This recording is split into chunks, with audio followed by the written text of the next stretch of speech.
দীর্ঘদিন পর আমার এই চ্যানেলে কথা বলছি। আসলে সাম্প্রতিক সময়ে জ্বালানি, বিশেষ করে গ্যাস সংকট নিয়ে প্রচুর কথাবার্তা হচ্ছে এবং গ্যাস সংকটের সাথে সাথে যেটা যুক্ত হয়েছে সেটা অনিবার্যভাবেই বিদ্যুৎ সংকট। সব কিছু নিয়ে সরকারের সমালোচনা হচ্ছে। সরকারের সমালোচনা হওয়া খুব স্বাভাবিক, কিন্তু সমালোচনা করতে করতে অনেকে রীতিমতো এই সরকারের জ্বালানি মন্ত্রীকে সরিয়ে অন্তর্বর্তী সরকারের জ্বালানি উপদেষ্টাকে আবার নিয়ে আসা হোক।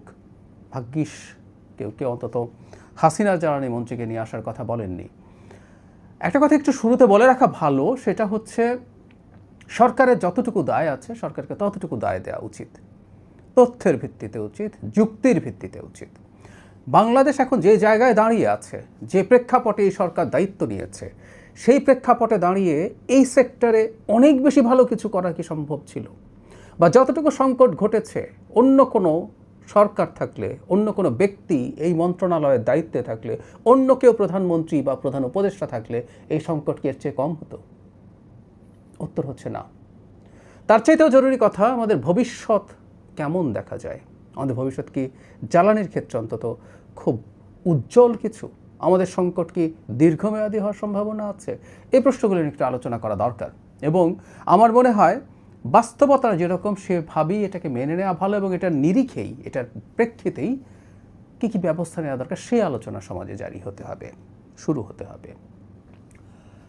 সংকটটা কী থেকে হলো এবং এই সংকটটা স্বল্পমেয়াদী, এটা আমরা দীর্ঘদিন থেকে সরকারের পক্ষ থেকে বলেছি। সরকারের আমাদের সংশ্লিষ্ট মন্ত্রী, প্রতিমন্ত্রী রেগুলারলি ব্রিফিং করেছেন এবং যেটা বারবার করেছেন, দায় স্বীকার করা, বিশেষ করে দুঃখ প্রকাশ করা।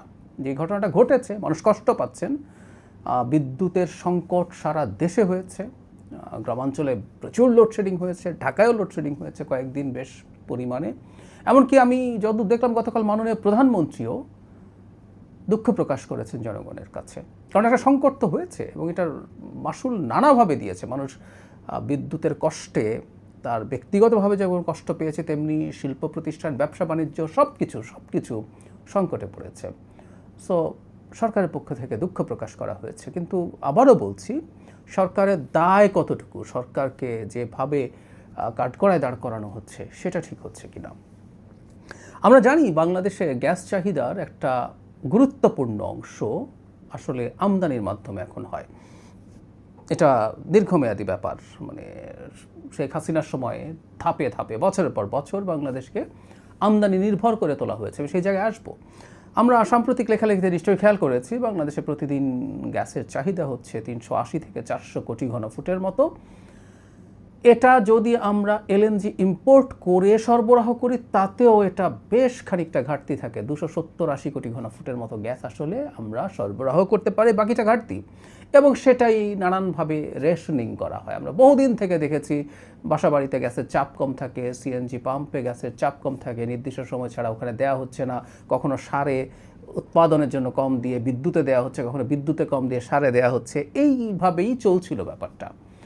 ডিজাস্টারটা হয় আমাদের একটা নিশ্চয়ই খেয়াল করেছি আমরা, FSRU বলে, floating storage and regasification unit. সেটা হচ্ছে আমরা যখন এলএনজি ইম্পোর্ট করি, সেটা এনে এই ইউনিটে সেটা স্থানান্তর করে দেয়।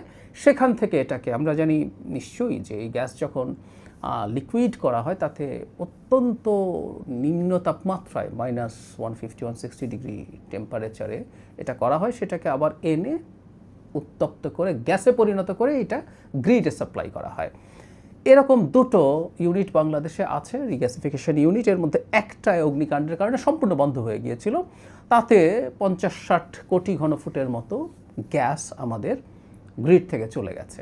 এটাই আসলে সংকটের মূল জায়গা ছিল। যখন এটা চলে গেল, খুব স্বাভাবিকভাবে যেটা হয়েছে, বাড়িতে গ্যাসের চাপ কমে গেছে, সিএনজি পাম্পে কমে গেছে, এবং অনেক ফ্যাক্টরিতে, ইন্ডাস্ট্রিতে গ্যাসের সংযোগ যেগুলোতে আছে সেগুলো ঠিকঠাক মতো গ্যাস পাইনি, তাই এগুলো ঠিকঠাক মতো রান করতে পারেনি।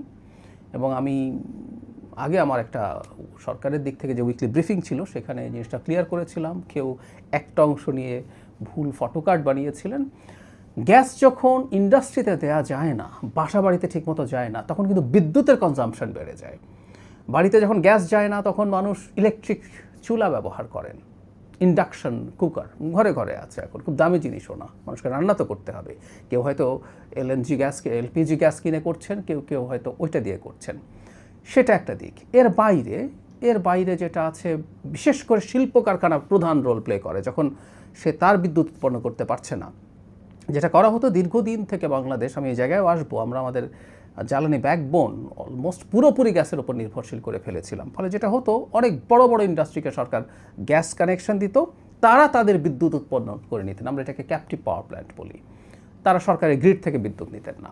যখন এই সাপ্লাই বন্ধ হয়ে গেল, তখন তারা অনেকেই চেষ্টা করলেন গ্রিড থেকে বিদ্যুৎ নিয়ে কারখানা সচল রাখার জন্য।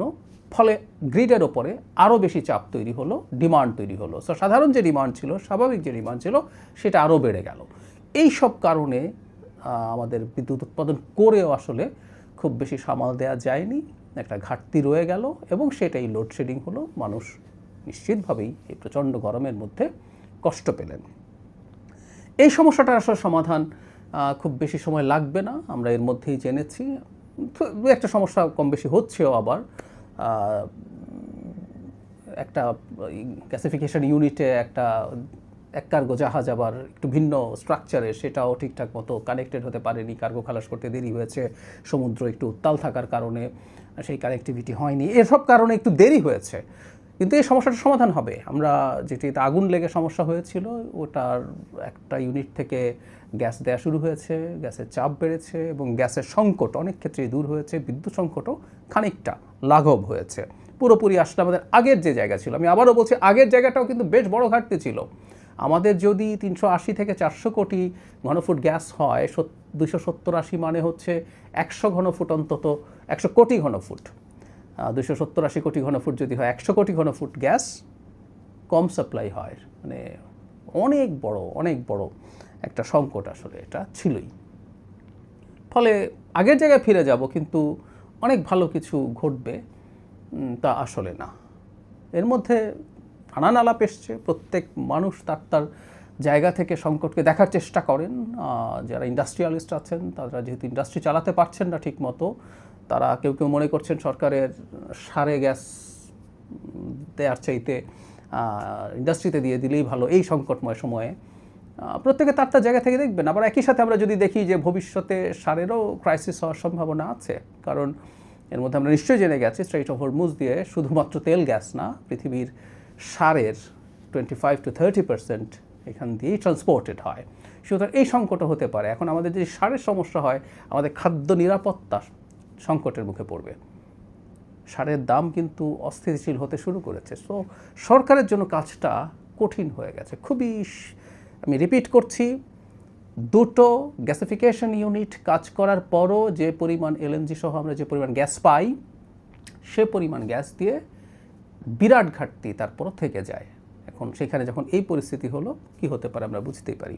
এখন সরকারের কি দোষ ছিল, সরকারের ম্যানেজমেন্টে কোনো প্রবলেম ছিল কিনা, সেই জায়গাটায় আসতে চাই। একটা দুর্ঘটনা যখন ঘটেছে, তখন মুহূর্তে পদক্ষেপ নেওয়া হয়েছে। এটা ঠিক করার জন্য বিদেশ থেকে ইঞ্জিনিয়ার আনা হয়েছে, তাদের প্রয়োজনে যা যা মালপত্র প্রয়োজন সেটা ঠিক করার জন্য, যে পার্টস প্রয়োজন, সেগুলো দ্রুততম সময় কাস্টমস থেকে খালাস করে দেওয়া হয়েছে, যাতে কাজটা ঠিকঠাক মতো শেষ হয়ে যায়। সব কিছু করা হয়েছে, কিন্তু যে সময়টা প্রয়োজন সেই সময়টা তো লাগবেই, সেটা লাগছে।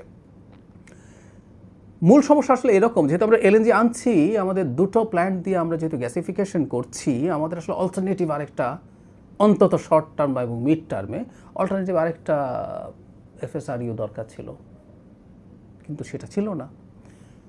সরকারের মধ্যে আপনারা নিশ্চয়ই জেনে গেছেন, জ্বালানি মন্ত্রী জানিয়েছেন যে একটা এফএসআরইউর অর্ডার দিয়ে দেওয়া হয়েছে, আরও দুটো আসছে। সুতরাং এই ধরনের দুর্ঘটনা যদি কোনোটাতে ঘটে, ব্যাকআপ হিসেবে থাকবে এবং এই ধরনের সংকট আশা করা যায় ভবিষ্যতে হবে না।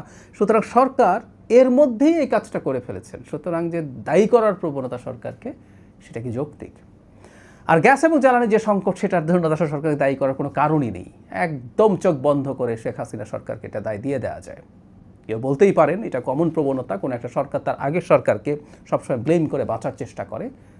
হ্যাঁ, এই প্রবণতা আছে, আমি বলি না যে এই প্রবণতা কখনোই ছিল না, কিন্তু আমি এটাও বলতে চাই একই সাথে, যুক্তি দিয়ে যদি আমরা দেখি আসলে ব্যাপারটা তাই, তাহলে সেভাবেই ব্যাপারটাকে দেখা উচিত। বাংলাদেশে কি হলো? বাংলাদেশে আমরা একটু পেছন থেকে যদি আসি, যেহেতু পাকিস্তান এবং বাংলাদেশ স্বাধীন হওয়ার পরপরই বেশ কিছু গ্যাস ক্ষেত্র আবিষ্কৃত হয়ে গিয়েছিল খুব অল্প সময়ের মধ্যে, আমাদের জ্বালানি ব্যাকবোনটা গ্যাসের উপর ডিপেন্ড করে বসে আছে, আমাদের ইন্ডাস্ট্রিগুলো সব কিছু মূলত গ্যাসের উপর ডিপেন্ড করে বসে আছে।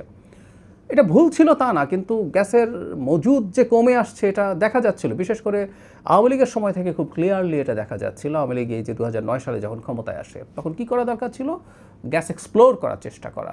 আমাদের স্থলভাগে এবং সমুদ্র সীমায় দুই জায়গাতেই প্রচুর গ্যাস পাওয়ার সম্ভাবনা আছে। নানান সার্ভে বলছে আমাদের স্থলভাগেই 30, 35, 40, কেউ বলছে 50 TCF gas, trillion cubic foot ঘন ফুট গ্যাস আছে। আপনি গুণ করলেই দেখবেন দিনে 380 থেকে 400 কোটি ঘনফুট যদি লাগে, 365 দিয়ে গুণ দিয়ে দেখবেন এটা 1 TCF এর খানিকটা বেশি, 1.3 অর 1.4 TCF গ্যাস আমাদের প্রতি বছর লাগে।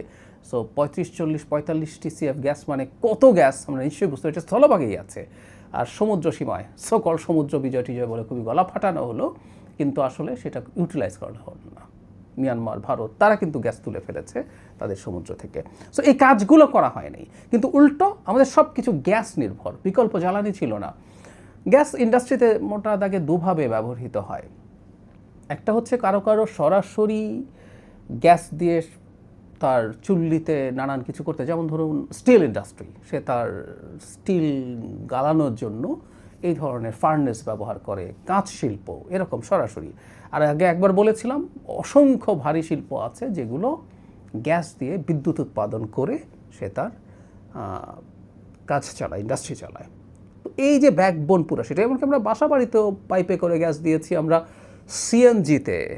সিএনজি করে গাড়ি চালানোর জন্য গ্যাস দিয়েছি। এটা নিশ্চিতভাবে একটা সময় প্রচুর বৈদেশিক মুদ্রা সাশ্রয় করেছে, কারণ আমাদের এই গাড়িগুলো যদি সিএনজিতে কনভার্টেড না হতো, তারা যদি ইম্পোর্টেড জ্বালানি, লিকুইড জ্বালানি ব্যবহার করতো, সেটা চাপ পড়তো, এগুলো একটা সময় পর্যন্ত সাপোর্ট দিয়েছে।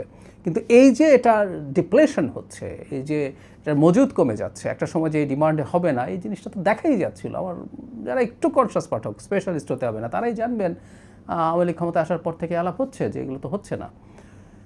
আসলে যে চেষ্টাটা করা হয়েছে সেটা বোঝা যাবে এটা পরিকল্পিতভাবে করা হয়নি।